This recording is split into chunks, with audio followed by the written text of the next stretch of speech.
भाजपा प्रदेश महामंत्री एवं बिलासपुर के विधायक त्रिलोक जम्वाल ने कहा कि प्रदेश सरकार द्वारा चीफ पार्लियामेंट सेक्रेटरी की नियुक्तियों के विरोध में भाजपा ने प्रदेश उच्च न्यायालय में एक पिटीशन लगाई है और इन नियुक्तियों को चैलेंज किया है। त्रिलोक जम्वाल ने कहा कि सीपीएस ऑफिस ऑफ प्रॉफिट है और यह नियुक्तियां संविधान के खिलाफ है।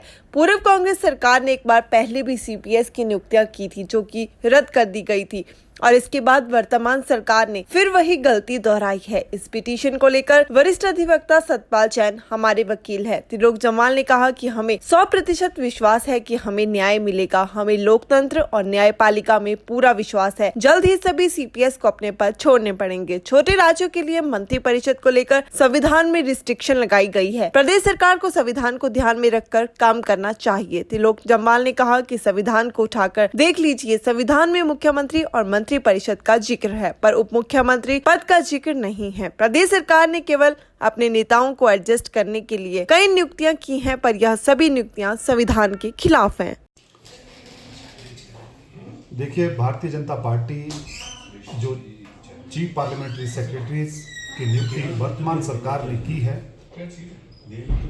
उन नियुक्तियों के विरोध में प्रदेश उच्च न्यायालय में एक पिटीशन फाइल की है और उस पिटीशन के माध्यम से कि ये जो चीफ पार्लियामेंट्री की पोस्ट है इसको चैलेंज किया है। और क्योंकि ये ऑफिस ऑफ प्रॉफिट में भी आती है और जब ये ऑफिस ऑफ प्रॉफिट में आती है तो जो लेजिस्लेशन का मूल मंत्र, जो छोटे राज्यों को आपने मंत्री बनाने से जो रिस्ट्रिक्शन लगाई है उसका बायोमीडियन नहीं हो सकता।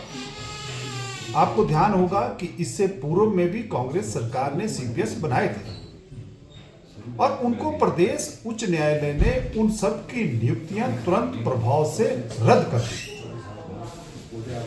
लेकिन वर्तमान सरकार ने फिर वही गलती की है। तो गलती की है तो अपोजिशन का काम उस गलती को उजागर करना है और उचित प्लेटफॉर्म पर उठाना है। तो इसलिए भारतीय जनता पार्टी ने इन सारे सीपीएस और डिप्टी सीएम की जो पोस्ट है उसको भी उच्च न्यायालय में चैलेंज किया है।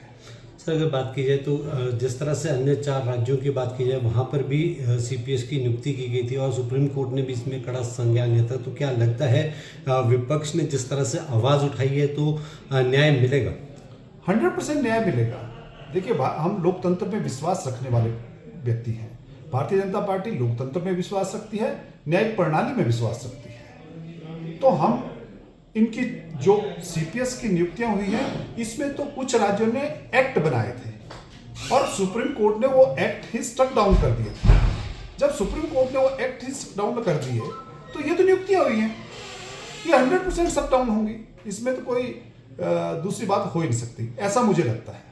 कोर्ट ने अगर बात की जाए डिप्टी सीएम के पद को लेकर भी जो है वो सरकार से जवाब तलब किया है, तो क्या लगता है डिप्टी सीएम की कुर्सी भी जो है वो कहीं ना कहीं खतरे के घेरे में है? आप संविधान को उठा लीजिए।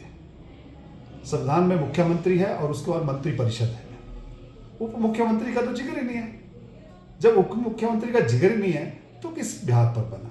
लेकिन कई राज्यों में उप मुख्यमंत्री हैं, क्या वहां पे आवाज नहीं उठाएगी या फिर क्या लगता है आपको उसके पीछे क्या कारण रहे होंगे? उसकी मुझे जानकारी नहीं है, लेकिन हिमाचल प्रदेश में उप मुख्यमंत्री पहली बार बने हैं, इसलिए हमने भी पहली बार ही उप मुख्यमंत्री जी की उस नियुक्ति को चैलेंज किया है।